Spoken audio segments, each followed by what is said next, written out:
Hey, what's up guys, it's Sundarian and I'm here to talk to you about the Thermaltake Chaser Case Series MK1. This is a full tower case coming in at 23 inches tall by 9.5 inches deep by 22.5 inches long and weighs in at 25.5 pounds.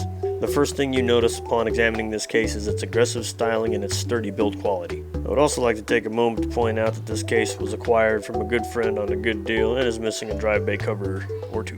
But let's get to the meat and potatoes of this and take a look at the front I/O. On the right hand side we have two SATA 3s, an eSATA and two SATA 2s, power button surrounded by LED and your external SATA plus power drive bay, then fan controller, reset switch and audio. Continuing across the top we see the thick plastic blue accented shroud protecting the two 200mm LED exhaust fans.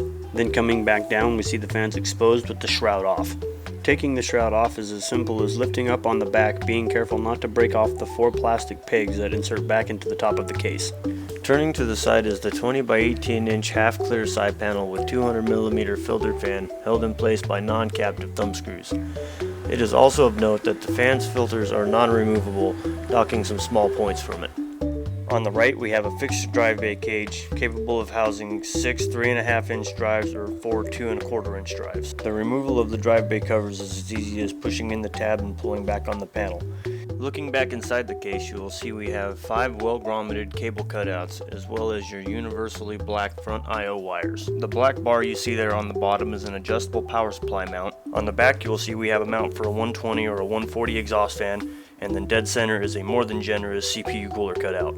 Looking at the back we get a glimpse of what it's going to be like to deal with cable management, as we have roughly 3/4 of an inch depth behind the motherboard and 1.5 inches depth behind the drive bays. So let's take a look at the filter situation on this thing. The first of the two major inlet filters is on the front, accessible simply by pulling back on the front panel, and then simply push in on the filter tabs and remove. You'll also notice that behind the filter are holes for two 120mm fans, and the second is a simple bottom-mounted slide-out filter. And providing the filters with just more than an inch of clearance are the massive blue accented adjustable feet. So, conclusion time. Pros. Number 1. This thing is built like a tank. The metals and the plastics are very dense and very thick, top quality materials. 2. Airflow on this unit is fantastic. You have a lot of different options and it pushes a lot of air around. 3.